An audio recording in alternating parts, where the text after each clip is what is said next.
Hello everyone. इस lecture में हम लोग माइटोकॉन्ड्रिया के बारे में पढ़ेंगे, ठीक है। माइटोकॉन्ड्रिया,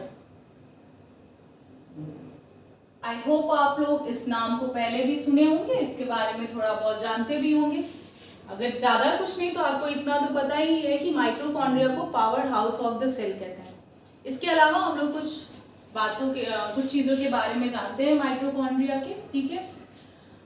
माइटोकॉन्ड्रिया एक सेमी ऑटोनॉमस ऑर्गेनल है। यहाँ पर मैंने आपको क्या बताया, माइटोकॉन्ड्रिया क्या है? It is a semi autonomous organelle. It is a semi autonomous organelle. क्या है ये? It is a semi autonomous organelle. अब हमें इसका मतलब समझना है, सेमी ऑटोनॉमस ऑर्गेनल का मतलब क्या समझना है। वैसे आप सेमी ऑटोनॉमस वर्ड का मतलब समझते हैं जो खुद पे डिपेंडेंसी हो, उसकी किसी और चीज पे डिपेंडेंसी ना हो, हम उसे ऑटोनॉमस कहते हैं। ये बात हम सब लोग को पता है। सेमी ऑटोनॉमस मतलब somewhat depends upon other and somewhat depends on its own. तो यहाँ पर सेल में कब हम कहते हैं कि कोई ऑर्गेनल जो है वो सेमी ऑटोनॉमस है या ऑटोनॉमस है, या ये बात अब ध्यान से अगर सोचें तो मैंने आपको क्या बताया कि सेल की जो एक्टिविटी है उसको कंट्रोल कौन करता है? न्यूक्लियस। कौन कंट्रोल करता है? न्यूक्लियस। इस वजह से हम लोग सेल को क्या कहते हैं? ब्रेन ऑफ द न्यूक्लियस कहते हैं। ये बात आपको पता है क्यों कहते हैं? Because it consist of its own DNA. क्यों कहते हैं हम? क्योंकि इसके पास अपना डीएनए है। किसके पास? न्यूक्लियस के पास डीएनए है जो कि पूरे सेल की एक्टिविटी को कंट्रोल करता है। सेल में क्या, कब, कैसे होना है, that is control by protein. और कौन सी प्रोटीन बनेगी? वो डीएनए के पास इंफॉर्मेशन होती है, और डीएनए कहाँ पर है? न्यूक्लियस में। That's why we call nucleus as a brain of the cell. इतना बात समझ में है। अगर हम बोलें कि कोई सेल ऑर्गेनल है जिसके पास अपना खुद का डीएनए है और राइबोसोम है, जिसके पास, जैसे आपको सेल में पता है कि राइबोसोम कितने टाइप्स के पाए जाते हैं। अगर हम यूकैरियोटिक सेल की बात करें, माइटोकॉन्ड्रिया ऑब्वियस सी बात है किसमें पाया जाता है? यूकैरियोटिक सेल में पाया जाता है। तो अगर हम ये बोलें कि कोई भी सेल है उसमें सेल ऑर्गेनल्स पाए जाते हैं that are suspended in cytoplasm. Cytoplasm में ribosome itself a cell organelle, जो कि कितने टाइप, कौन से टाइप का होता है? यूकैरियोटिक सेल में 80 टाइप। लेकिन जो सेमी ऑटोनॉमस ऑर्गेनल्स होते हैं उनके पास अपना खुद का डीएनए और राइबोसोम होता है, irrespective of the cells DNA and ribosome. Cells के पास अपना DNA that is reside in nucleus and ribosome जो कि आपका साइटोप्लाज्म में होता है। But semi-autonomous organelle, for example mitochondria, have its own DNA and ribosome which are located or reside inside the mitochondrial matrix. Mitochondrial matrix क्या होता है वो हम लोग थोड़ी देर में देखेंगे, ठीक है। तो it is a semi-autonomous organelle because, क्यों कहते हैं हम इसे? Because it consists of its own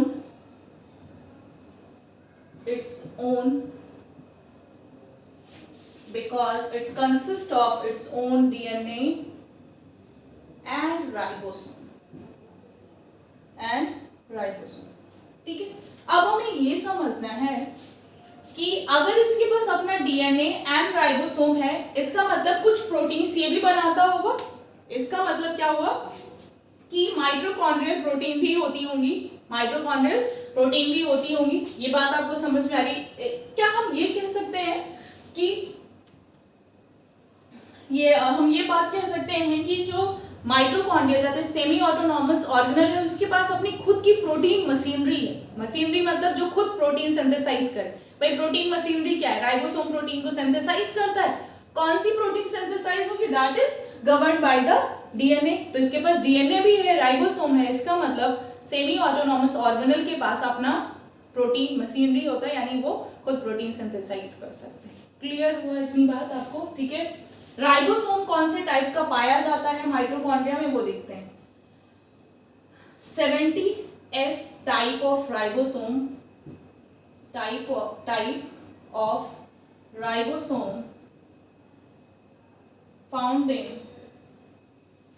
found in mitochondria. कौन से टाइप का पाया जा रहा है? 70 इस टाइप का। और इसका जो डीएनए होता है वो कैसा होता है, linear and circular and double standard. DNA is circular double standard, circular and double standard. Clear?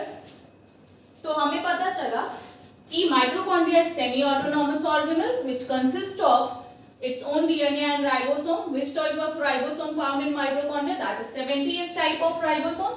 And the DNA is circular and double stranded. Except the mitochondria, one more organel present which is semi-autonomous, that is chloroplast. जब हम chloroplast के बारे में discuss करेंगे तब वहाँ पे discuss करेंगे, ठीक है? इतना आपको समझ में आया? अब आपको पता है कि ये सेल ऑर्गेनल है, सेल में पाया जाता है, लेकिन माइटोकॉन्ड्रिया ऐसा ऑर्गेनल है जब तक उसको स्टेन ना किया जाए, स्टेन मतलब किसी डाई को डालकर उस पर स्टेन ना किया जाए सेल को, तब तक mitochondria under the electron microscope visible नहीं होता है। ध्यान से समझिए, हम इन सेल ऑर्गेनल्स को, जो माइक्रोस्कोपिक ऑर्गेनल्स है, स्ट्रक्चर्स है, इनको हम लोग कैसे देखते हैं, इलेक्ट्रॉन माइक्रोस्कोप के थ्रू। तो अगर हम सेल को इलेक्ट्रॉन माइक्रोस्कोप के थ्रू विजुलाइज करते हैं तो हमें माइटोकॉन्ड्रिया दिखाई नहीं देता। उसको विजुलाइज करने के लिए we stain the mitochondria with a specific dye that is Janus green B. जो डाई है जिसको हम लोग यूज करते हैं टू स्टेन द माइटोकॉन्ड्रिया, उस डाई का नाम क्या है, जैनुस ग्रीन बी, ठीक है? तो माइटोकॉन्ड्रिया stained by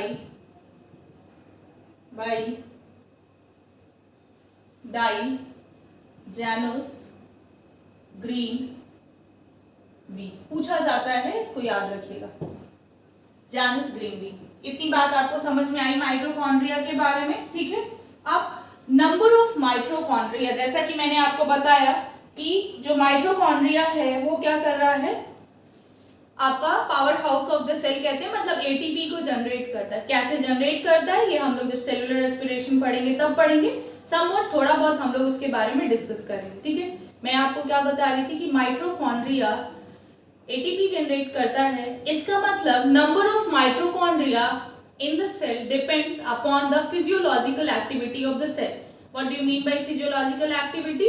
मतलब कोई भी सेल जितना ज्यादा एक्टिवली पार्टिसिपेट करेगी एनर्जी कंज्यूम करने में, वहां पर उतना ज्यादा माइटोकॉन्ड्रिया होगा। फॉर एग्जांपल, हम जो भी मूवमेंट कर रहे हैं, जैसे कोई भी मूवमेंट हम कर रहे हैं तो वहां पर एनर्जी कंज्यूम हो रहा, and that energy is produced by the mitochondria. ये बात आपको पता है। तो इस वजह से हमने क्या बोला कि number of mitochondria in the cell depends upon the physiological activity. जितना ज्यादा वो एक्टिव होगा उतना ज्यादा उसमें नंबर ऑफ माइटोकॉन्ड्रिया पाया जाएगा। ये बात आपको क्लियर हुई? अब हमें दूसरी बात ये समझना है कि क्या माइटोकॉन्ड्रिया एक सेल में एक ही हो सकता है? मे बी कुछ सेल्स हैं जिसमें पाया जाता है, क्लोरेला एक आपका एल्गी है जिसमें एक ही माइटोकॉन्ड्रिया पाया जाता है, लेकिन generally number of mitochondria can be multiple, मतलब बहुत सारे माइटोकॉन्ड्रिया एक सेल पे हो सकते हैं, एंड नंबर डिपेंड करता है ज्यादा होगा कि कम होगा physiological activity of cell. For example, अगर आप प्लांट सेल और एनिमल सेल को कंपेयर करें, What do you think? Plants को ज्यादा एनर्जी की जरूरत है या एनिमल्स को ज्यादा एनर्जी की जरूरत है? हम मूव कर रहे हैं, बोल रहे हैं, लोकोमोट कर रहे हैं, अपने हाथ को अलग अलग मूवमेंट कर रहे हैं, ये सारी चीजें हम परफॉर्म कर रहे हैं। तो अगर हमें देखा जाए कि ह्यूमन बींग्स या एनिमल्स ज्यादा एक्टिवली इन्वॉल्व है या प्लांट्स है, तो इसका मतलब हमें क्या पता चल रहा है, एनिमल्स ज्यादा इन्वॉल्व है, तो number of mitochondria is greater in animal cell than the plant cell। अगर हम plant cell और animal cell को compare करें तो हमें पता चलेगा कि animal cell में number of mitochondria ज़्यादा होते हैं as compared to plant cell। एक ये क्लियर हुआ। दूसरा, अगर हम higher animals की बात करें तो number of mitochondria सबसे ज़्यादा पाया जाता है flight muscle cells of birds की जो फ्लाइट मसल सेल्स होती है उनमें सबसे ज़्यादा नंबर ऑफ माइटोकॉन्ड्रिया पाया जाता है, ठीक है? तो थोड़ा सा आपको क्लियर हो रहा होगा कि नंबर ऑफ माइटोकॉन्ड्रिया कैसे फिजियोलॉजिकल एक्टिविटी पे डिपेंड करता है, ठीक है? एंड एक सेल में जितने भी नंबर ऑफ माइटोकॉन्ड्रिया पाए जाते हैं, लेट्स से हम बोलते हैं एक सेल में, कोई भी सेल है उसमें 100 माइटोकॉन्ड्रिया पाए जा रहे हैं, इसका मतलब क्या हुआ कि ऑल टुगेदर उस पूरे माइटोकॉन्ड्रिया को मिला के हम क्या बोलते हैं, कॉन्ड्रियोसोम बोलते हैं। क्या बोलते हैं? कॉन्ड्रियोसोम, ठीक है? क्लियर हो आपको? या कॉन्ड्रियोम बोलते हैं, ठीक है। Number of mitochondria, number of mitochondria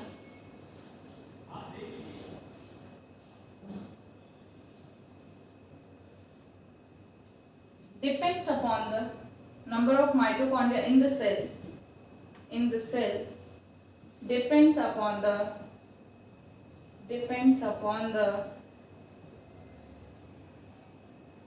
physiological activity of cell,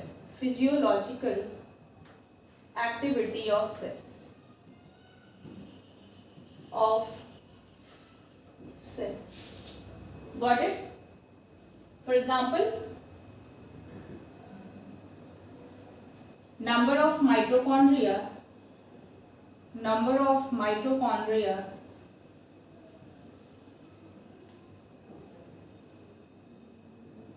is high या greater in animal cell than the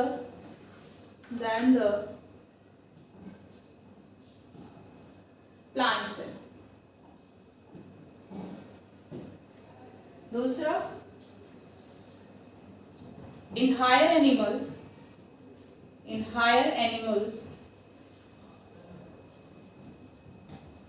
maximum number of mitochondria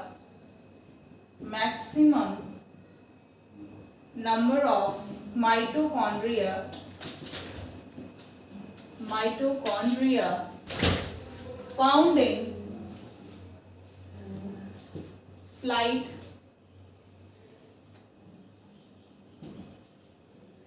muscles, cells of birds. Note करके एक पॉइंट लिखेंगे, all the mitochondria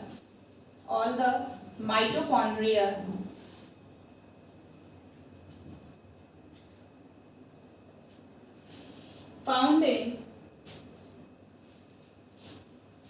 a cell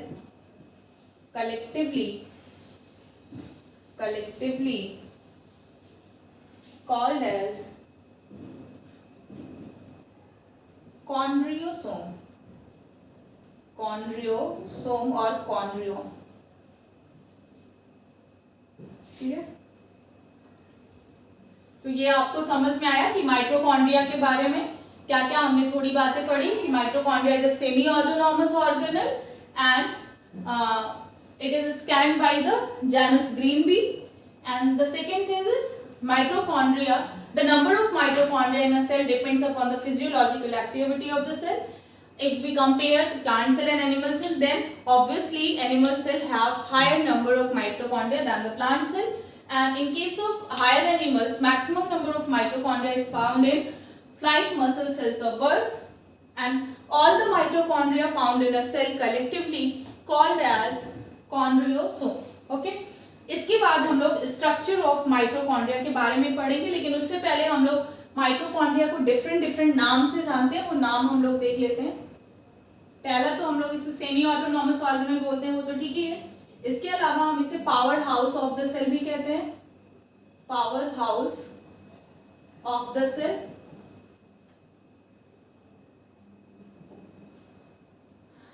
ATP mill of the cell, cell within the cell, ये मैं बताऊंगी आपको क्यों ऐसा बोलते हैं, cell within the cell, ठीक है।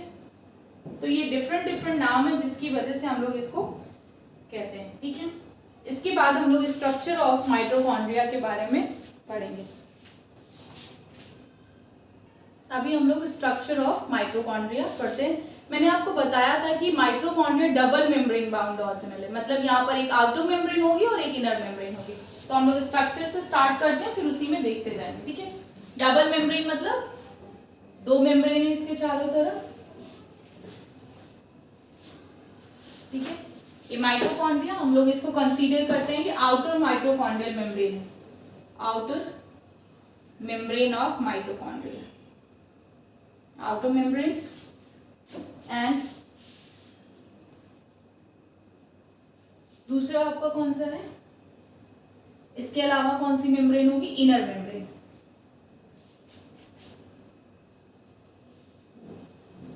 ठीक है, तो हम इसको क्या कंसीडर करेंगे, इनर मेम्ब्रेन। लेकिन अब यहाँ पर एक आपको समझना होगा, जो इनर मेम्ब्रेन है वो इस तरीके से नहीं होती, इसमें फोल्डिंग्स पाई जाती हैं। जो इनर मेम्ब्रेन है, एक तो ये पॉसिबिलिटी है कि डायरेक्ट हो, इसके अलावा क्या होती है, अंदर की तरफ इनर मेम्ब्रेन में फोल्डिंग्स पाई जाती हैं।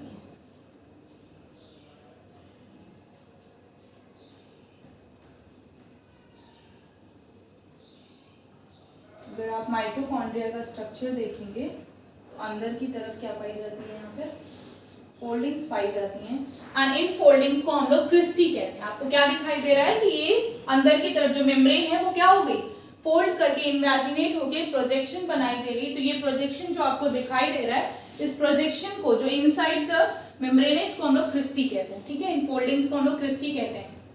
अभी इसके पहले ये आउटर मेम्ब्रेन है, तो ये आपकी क्या होगी, इनर मेम्ब्रेन।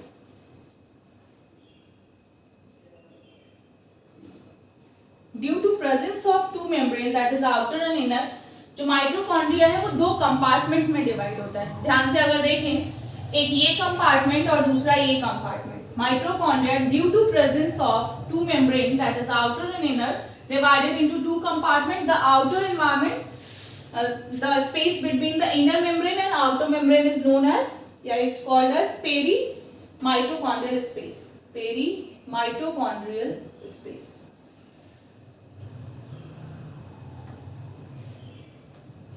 ये क्या है, जो आउटर मेम्ब्रेन और इनर मेम्ब्रेन के बीच का जो स्पेस है उसको हम लोग क्या कहते हैं, पेरीमाइटोकॉन्ड्रियल स्पेस। ये आपका पेरीमाइटोकॉन्ड्रियल स्पेस हो गया। अब हम लोग आउटर मेम्ब्रेन, अगर आपको पता हो कि मेम्ब्रेन जो है वो जनरली किसकी बनी होती है, फॉस्फोलिपिड एंड प्रोटीन की। लेकिन आउटर मेम्ब्रेन और इनर मेम्ब्रेन में प्रोटीन और फॉस्फोलिपिड का जो कंपोजिशन है वो वेरी करता है। आउटर मेम्ब्रेन में फॉस्फोलिपिड का कंपोजिशन ज्यादा होता है एज कंपेयर टू प्रोटीन के। इनर मेम्ब्रेन में जस्ट ऑपोजिट होता है, वहां पर प्रोटीन का कंटेंट ज्यादा होता है एज कंपेयर टू फॉस्फोलिपिड के। तो हम अगर यहाँ पे देखें तो यहाँ पर फॉस्फोलिपिड, आउटर मेम्ब्रेन में फॉस्फोलिपिड ज्यादा होगा एज कंपेयर टू प्रोटीन की। यहाँ पर ये ग्रेटर सिंबल दिखा रहा है कि इसका कंसंट्रेशन ज्यादा है प्रोटीन। किसके केस में, अगर हम आउटर मेम्ब्रेन की बात करते हैं, इनर मेम्ब्रेन की बात करते हैं तो यहाँ पर प्रोटीन का कंटेंट ज्यादा होगा, प्रोटीन का कंटेंट क्या होगा, ज्यादा होगा एज कंपेयर टू किसके, फॉस्फोलिपिड की। इनर मेम्ब्रेन की बात करें तो फॉस्फोलिपिड। ठीक है, आउटर मेम्ब्रेन फॉस्फोलिपिड ज्यादा होगा as compare to protein. Inner membrane में प्रोटीन का कंपोजिशन ज्यादा होगा फॉस्फोलिपिड के। कंपोजिशन समझ में आता है, जस्ट लाइक आप कोई चीज दो चीजों से मिलकर बना हुआ है, फॉस्फोलिपिड और प्रोटीन, हम मान लेते हैं ए और बी। ठीक है, तो ए का कंपोजिशन ज्यादा होगा। सपोज हम मान लेते हैं ए 60% है, बी 40%, तो हम क्या बोलेंगे, ए इज ग्रेटर देन बी। इसी तरीके से अगर बी का 60% है, ए का 40% है, तो हम क्या बोलेंगे, बी इज ग्रेटर देन ए। ठीक है, तो इसका कंपोजिशन डिफरेंट होता है। ठीक है, इसके अलावा आउटर मेम्ब्रेन में कोलेस्ट्रॉल भी पाया जाता है, कोलेस्ट्रॉल भी पाया जाता है। ठीक है, ये हो गया आउटर मेम्ब्रेन और इनर मेम्ब्रेन के बारे में। आउटर मेम्ब्रेन और इनर मेम्ब्रेन के बीच में जो गैप, जो स्पेस दिखाई दे रहा है, उसको हम लोग पेरीमाइटोकॉन्ड्रियल स्पेस कहते हैं। और इनर मेम्ब्रेन जिस स्पेस को इनक्लोज करता है, अगर आप ध्यान से देखें तो इनर मेम्ब्रेन भी कुछ स्पेस को क्या किया हुआ है, इनक्लोज किया हुआ है। That space is known as mitochondrial matrix. इस स्पेस को हम लोग क्या कहते हैं, mitochondrial matrix. Mitochondrial matrix, the space enclosed by inner membrane of the mitochondria is called as mitochondrial matrix। Clear हुआ आपको, जहां पर आपका कोलॉइडल सॉल्यूशन और डिफरेंट एंजाइम, राइबोसोम्स और डीएनए जो माइटोकॉन्ड्रिया में पाया जाता है, वो सब यहाँ इस मैट्रिक्स में प्रेजेंट होता है। All the enzymes for the Krebs cycle वो भी यहाँ पे प्रेजेंट होता है। अभी बताऊंगी क्या होता है। तो यहाँ पर डीएनए प्रेजेंट है। डीएनए आपको पता है सर्कुलर है और डबल स्टैंडर्ड है, तो हम डबल स्टैंडर्ड सर्कुलर डीएनए बना दिए। इसके अलावा क्या होता है यहाँ पर राइबोसोम पाया जाता है, कौन से टाइप का, 70S टाइप का, 70S टाइप का यहाँ पर राइबोसोम्स भी पाया जाता है, 70S टाइप राइबोसोम। एंड ये क्या है, double standard circular DNA which is found in inside the mitochondrial matrix। तो आपको स्ट्रक्चर क्लियर हो रहा है। क्रिस्टी क्या है आपको समझ में आया, द फोल्डिंग ऑफ इनर, यहां पर ये क्रिस्टी क्या है, ये क्रिस्टी है, cristae folding of inner membrane, folding of inner membrane of mitochondria, inner membrane of mitochondria we can say, ठीक है। पेरीमाइटोकॉन्ड्रियल स्पेस क्या है, space enclosed between, space enclosed between inner and outer membrane, inner and outer membrane। यहाँ पे हम लोग define भी करते चल रहे हैं, space enclosed, space enclosed inside the inner membrane, space enclosed by inner membrane is called matrix।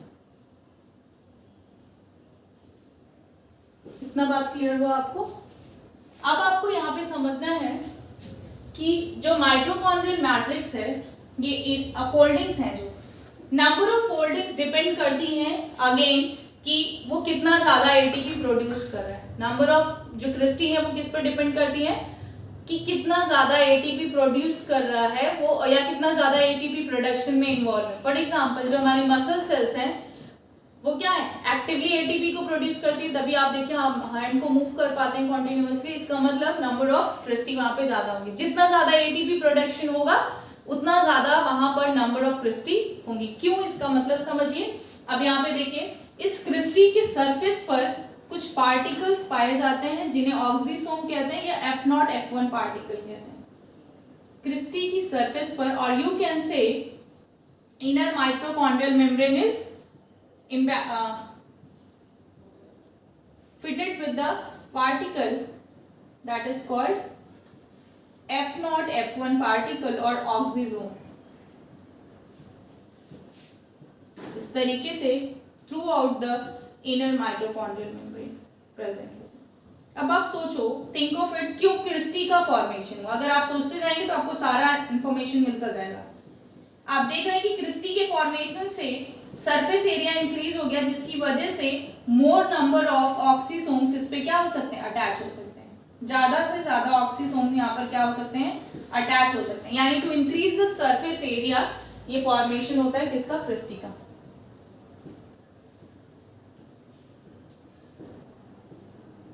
Inner mitochondrial membrane is studded with oxysome. इस तरीके से ये throughout the membrane present, ठीक है।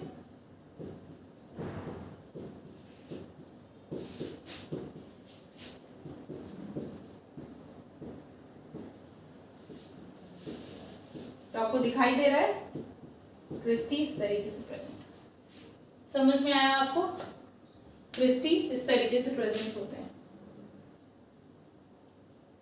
ठीक है। ये क्या है आपका क्रिस्टी, एंड ये क्या है F0 F1 particle, F0 F1 particle, या इन्हीं को हम लोग क्या कहते हैं, ऑक्सीसोम्स कहते हैं। जितना ज्यादा क्रिस्टी होंगे उतना ज्यादा ऑक्सीसोम्स होंगे, और जितना ज्यादा ऑक्सीसोम होंगे उतना ज्यादा एटीपी का प्रोडक्शन होगा। जितना ज्यादा एटीपी होंगे, सॉरी, जितना ज्यादा ऑक्सीसोम्स होंगे उतना ज्यादा एटीपी का प्रोडक्शन होगा, और जितना ज्यादा क्रिस्टी होंगे उतना ज्यादा क्या होगा, एटीपी ऑक्सीसोम्स होंगे। तो आपको यहाँ पर क्लियर हो रहा है। तो यहाँ पर नंबर ऑफ जो इसका क्रिस्टी है वो किससे रिलेटेड है, the more number of oxysomes are present the more ATP produced by the mitochondria, and the more number of cristae formed by the inner mitochondrial membrane, it accommodate more number of F0 F1 particle। तो clearly आपको समझ में आ रहा है, जितना ज्यादा Christie होगा उतना ज्यादा F1 पार्टिकल होगा, और जितना ज्यादा F1 पार्टिकल होगा उतना ज्यादा एटीपी का प्रोडक्शन होगा। क्लियर हुआ? कैसे होता है फंक्शन के बारे में हम लोग अभी डिस्कस करेंगे, स्ट्रक्चर के बारे में आई होप आपको सारी चीजें क्लियर हुई होंगी। ठीक है, अब कुछ बातें हैं जो हमें यहीं पर समझनी है, जैसे जो आपका मैं यहाँ पर आपको बता रही हूँ कि जो एटीपी का प्रोडक्शन है, ये आप ऐसे समझ लीजिए, बहुत डिटेल्स में हम लोग नहीं जाएंगे। जो एटीपी का प्रोडक्शन है वो 3 स्टेप में कंप्लीट होता है, ध्यान से देखिएगा। और आपको पता है कि ग्लूकोज के ऑक्सीडेशन से होता है, ग्लूकोज 3 स्टेप में ब्रेक होकर एटीपी को प्रोड्यूस करता है, ध्यान से देखिएगा। देन फाइनली जाके आपका एटीपी बनता है, एंड कार्बन डाइऑक्साइड एंड आपका H2O, ये फाइनल है। कितने स्टेप में? 3 स्टेप में। पहला स्टेप क्या होगा? ग्लाइकोलिसिस। ग्लाइकोलिसिस जो कि कहां पर होता है? साइटोप्लाज्म में। ग्लाइकोलिसिस कहां पर होगा? साइटोप्लाज्म में। मैं यहीं पे लिखती जा रही हूं, साइटोप्लाज्म। ग्लाइकोलिसिस कहां पर होता है? साइटोप्लाज्म में होता है। इसके बाद ग्लाइकोलिसिस के बाद फिर से आपका जो नेक्स्ट स्टेप होता है वो आता है आपका कहां पर होता है? माइटोकॉन्ड्रियल मैट्रिक्स में। वो स्टेप कहां पर होगा? माइटोकॉन्ड्रियल मैट्रिक्स पे, और उसको हम लोग क्या कहते हैं? क्रेब्स साइकिल कहते हैं। उस स्टेप को हम लोग क्या कहते हैं? Krebs cycle. क्रेब्स साइकिल कहां पर होती है? याद रखिएगा, ये कहां पर होती है? माइटोकॉन्ड्रियल मैट्रिक्स में। माइटोकॉन्ड्रियल मैट्रिक्स, समझ में आया आपको? माइटोकॉन्ड्रियल मैट्रिक्स में क्रेब्स साइकिल होती है। इसका मतलब क्रेब्स साइकिल के लिए जितने भी रिक्वायर्ड एंजाइम्स होंगे वो सब कहां पर प्रेजेंट होंगे? माइटोकॉन्ड्रियल मैट्रिक्स में। Got it? जो भी रिक्वायर्ड एंजाइम होंगे to govern the Krebs cycle, वो सारे एंजाइम्स कहां पर प्रेजेंट होंगे? माइटोकॉन्ड्रियल मैट्रिक्स में। क्योंकि माइटोकॉन्ड्रियल जो क्रेब्स साइकिल है उसका साइट कहां पर होता है? वो सेल में माइटोकॉन्ड्रिया के मैट्रिक्स में होता है। क्लियर हुआ? पहला स्टेप साइटोप्लाज्म में होता है, second step that is Krebs cycle performed done in in mitochondrial matrix. Third step है आपका ऑक्सीडेटिव फॉस्फोराइलेशन। ऑक्सीडेटिव फॉस्फोराइलेशन में इसको यहां पे लिख रही हूं इस साइड में, ऑक्सीडेटिव फॉस्फोराइलेशन। ऑक्सीडेटिव फॉस्फोराइलेशन जिसको हम लोग इलेक्ट्रॉन ट्रांसपोर्ट चेन भी कहते हैं, इलेक्ट्रॉन ट्रांसपोर्ट सिस्टम भी कहते हैं। ये कहां पर होता है? ये जो इनर मेम्ब्रेन आपको दिखाई दे रही है, माइटोकॉन्ड्रिया की इनर मेम्ब्रेन पाई जा रही है, इस पे सीक्वेंस ऑफ इलेक्ट्रॉन कैरियर्स पाए जाते हैं, एंजाइम्स पाए जाते हैं, that combinedly form the electron transport system और चेन। और वो किसके लिए रिस्पॉन्सिबल होते हैं? Oxidative phosphorylation. तो कहां पर होता है ये? On inner mitochondrial membrane. Inner mitochondrial membrane. Clear हुआ आपको? तो आपको समझ में आया कि माइटोकॉन्ड्रिया का स्ट्रक्चर क्या होता है एंड समवॉट फंक्शन के बारे में, कि ये क्या करता है? ग्लूकोज को ऑक्सीडाइज करके ग्लूकोज को ऑक्सीडाइज करके क्या प्रोड्यूस करता है? एटीपी प्रोड्यूस करता है। और ATP production from glucose to ATP production कितने स्टेप में कंप्लीट होता है? मेजरली 3 स्टेप में, that is glycolysis, Krebs cycle and electron transport chain. Glycolysis takes place in cytoplasm of the cell. Krebs cycle takes place in the mitochondrial matrix of the mitochondria, which is located in cytoplasm. But an oxidative phosphorylation takes place on on inner membrane of the mitochondria. Clear हुआ आपको? ठीक है, आपको पता चल गया कि ATP का प्रोडक्शन कौन करता है? माइटोकॉन्ड्रिया करता है। ठीक है, ओके, थैंक यू।